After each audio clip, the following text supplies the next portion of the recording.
morning. Greetings, friends, and welcome to the Brightside, your nutritional program dedicated to the understanding of the vast world of nutrition and nutritional supplementation. I am your host, Pharmacist Ben, nutritional pharmacist from Boulder, Colorado, registered pharmacist number 12275. I specialize in using nutritional supplements where other healthcare practitioners use toxic pharmaceutical drugs and deadly medical procedures.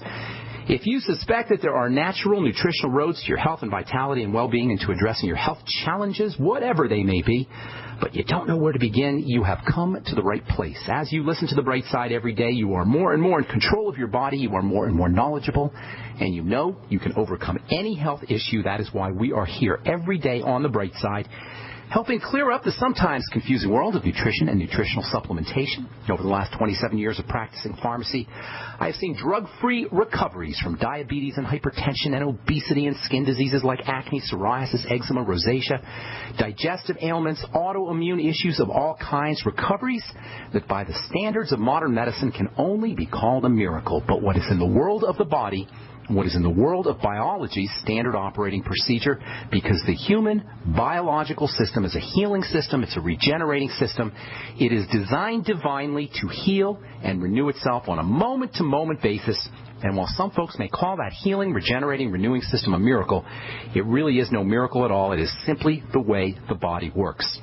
If you have questions about health or nutrition or prescription drugs, we need you to hold those questions because we got a guest for the whole hour today. We're going to be talking to Jonathan Baylor, who is a computer programmer and a lifestyle coach and a personal trainer, and the author of a wonderful new book called The Calorie Myth, as well as another book which I read about a year and a half ago called The Smarter Science of Slim. We got Jonathan on for the whole hour, and he's going to be talking about the mythology of calorie counting. I'm very excited about that.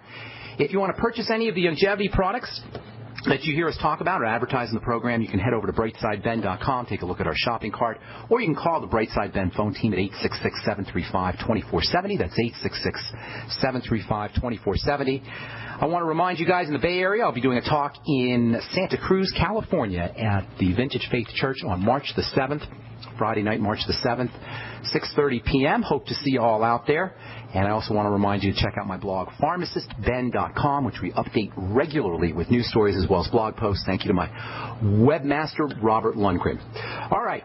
I'm very excited to have our next guest on. We got him on for the whole hour. He's the author of a couple of books, Smarter Science of Slim, The Calorie Myth. He is a computer programmer and has registered more than 25 patents, serves as a senior program manager for Microsoft. He also runs a wellness consulting business. He's from Washington, and is the author of a great new book called The Calorie Myth. Welcome to the Bright Side, Jonathan Baylor. How you doing, buddy? Thank you so much for having me, Ben. It's awesome to be on your show. And it's good to have you. I'm so excited because we talk, as I said to you before we went on the air, we talk about the calorie myth all the time. And I'm really excited to have you share your take on it. You certainly don't mean that calories are mythological, but what is that? What exactly is the calorie myth? You're spot on. This is not one of those books that says the calories don't count. Calories certainly count. The calorie myth is that you need to count them. What I mean by that is, prior to the obesity epidemic, nobody knew what a calorie was, let alone count them, and we didn't have an obesity epidemic. So common sense seems to dictate that the solution to the obesity epidemic isn't more precise metabolic math. Maybe we should look back and see what we did before we had this problem and do that instead. So where did this thing come from? Where did the idea that calories and weight and losing calories means losing weight and all you got to do to lose weight is drop your calories, which everybody knows isn't true because people lose calories, or people restrict their calories all the time and don't lose weight. That's one of the most common complaints that I get. Probably you hear all the time. I'm eating less food and I'm not losing weight. Where did this whole idea come from? It's extremely intuitive. I like to think of the calorie myth, or this idea that if you just eat less, you will sustainably lose weight, as being analogous to the flat earth theory. Because if you look out your window, and if your listeners look out their window, it really looks like the earth is flat. It's very intuitive that the earth is flat, and if it wasn't flat, wouldn't the people on the bottom fall off? It makes sense from an observational perspective. But then once we dig into the actual science and we start to understand scientific laws, such as the law of gravity, we understand that the Earth doesn't have to be flat. And in fact, now we think it's ridiculous to think that the Earth is flat. Similarly, if you just look at weight on the surface, it seems to make sense intuitively that if you just eat less and exercise more, you'll lose weight. It's intuitive. And in fact, there's very popular shows on television that seem to support that mythology.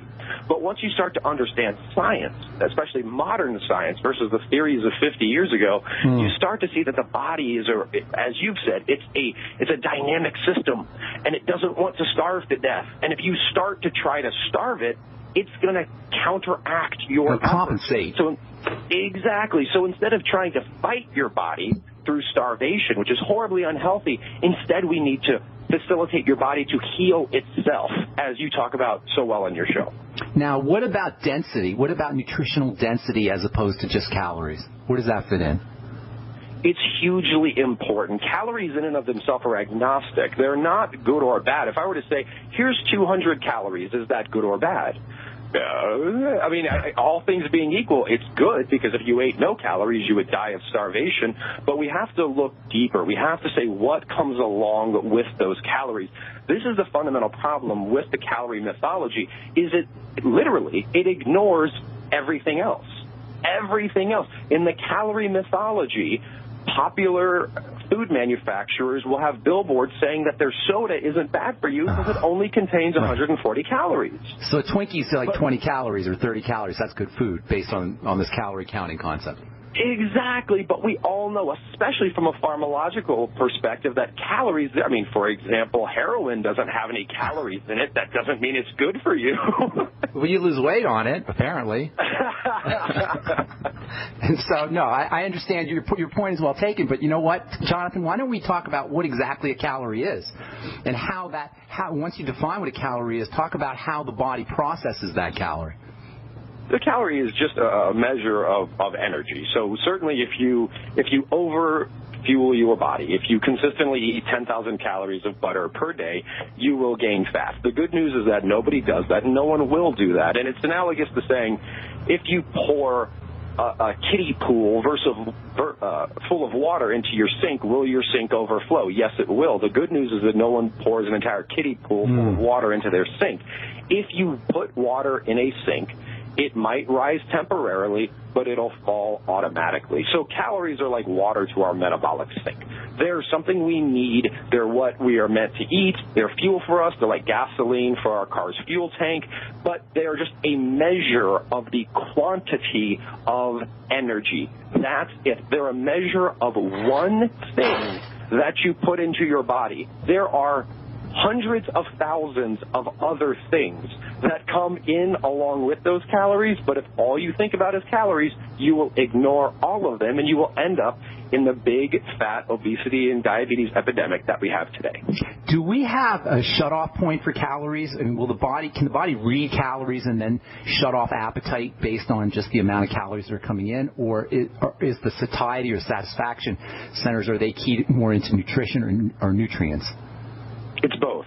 So, and this is what we dig into in detail in the Calorie Myth book, which is that you have this portion of your brain, called your hypothalamus, which is designed to maintain balance within your body. I mean, isn't it interesting that none of us count vitamin C in and vitamin C out, yet we don't get diseases from a deficiency in vitamin C as long as we eat normal food? I mean, isn't it amazing that our blood sugar seems to regulate itself, as does our blood pressure and our breathing and our water hydration levels? Yeah, water. Exactly. Isn't it amazing that if you drink more, you just go to the bathroom more? You don't have to think about it. It just happens. So what happens with calories? How come with calories? How come there's not an automatic shut-off point with calories? That seems to be the one one aspect of food that's not controlled by satiety centers. There absolutely is. There is absolutely an automatic shut-off mechanism. The best way to prove this is with humans, there is a lot of emotional aspects involved in eating. So when researchers really want to look at this objectively and scientifically, they look at animal models.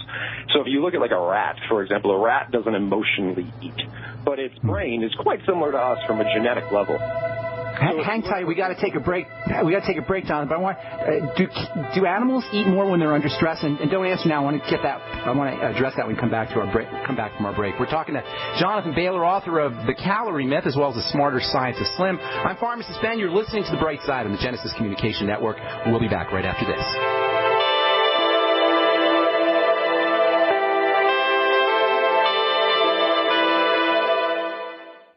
You have all seen and heard about the elements of the periodic table.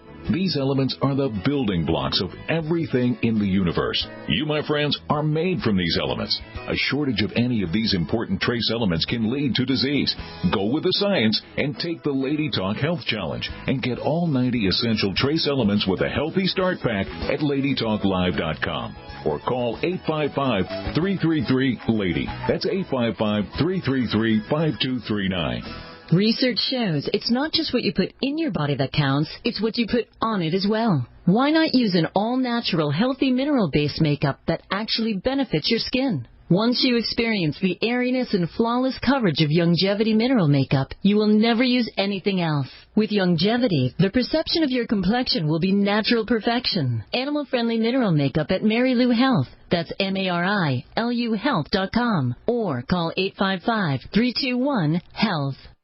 Making the right decisions is a challenge to investors. Are we going to see economic growth, slide into a recession, or at worst, depression? Hi, Ted Anderson from Midas Resources. We all know when a company acts irresponsibly, divesting ourselves in a move towards safety is prudent. When the market becomes volatile, U.S. Treasuries are a safe haven. But what do you do when the U.S. government overextends itself and spends beyond its means? Many investors are turning toward gold as a common-sense alternative to traditional paper investments. Midas Resources has put together a powerful book titled 10 Reasons to Own Gold, discussing costs, benefits, risks, featuring full-color illustrations, weights, and measures. The book is free and can be yours by calling 800-686-2237. Paper investments are dwarfed by gold's 6,000-year history. Discover how gold may be right for you and your IRA by calling 800-686-2237. Whether buying or it's time for you to sell, the book is free. Call 800-686-2237.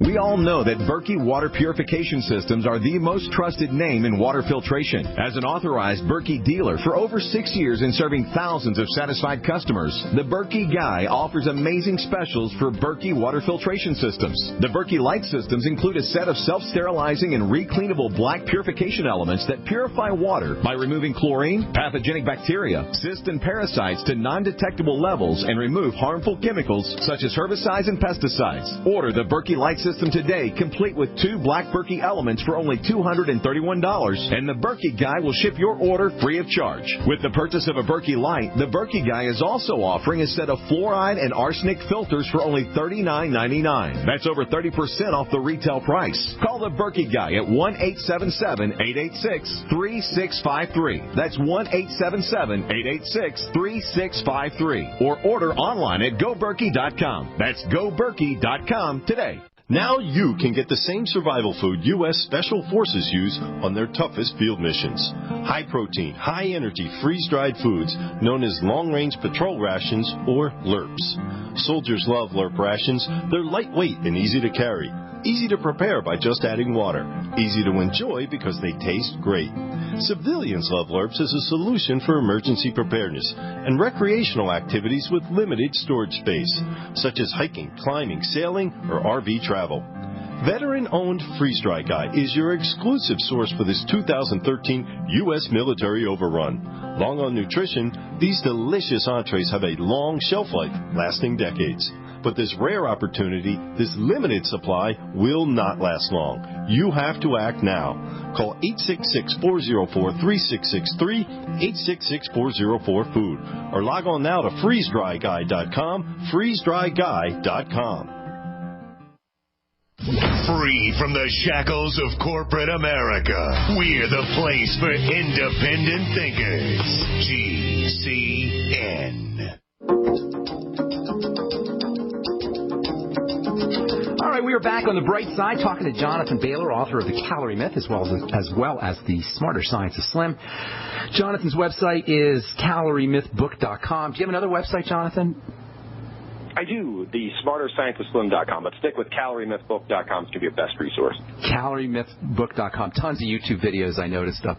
You got a lot of YouTube videos up as well, a lot of radio interviews, lots of good information. Jonathan, before we went to break, you were talking about this whole emotional aspect of eating. I didn't mean to interrupt you, but I would like you to continue, but then maybe you talk a little bit about the idea that animals eat emotionally as well. The key thing to keep in mind is there is an automatic shut-off point. That's where we left off. In fact, in animal models, it was impossible for researchers to make animals gain weight.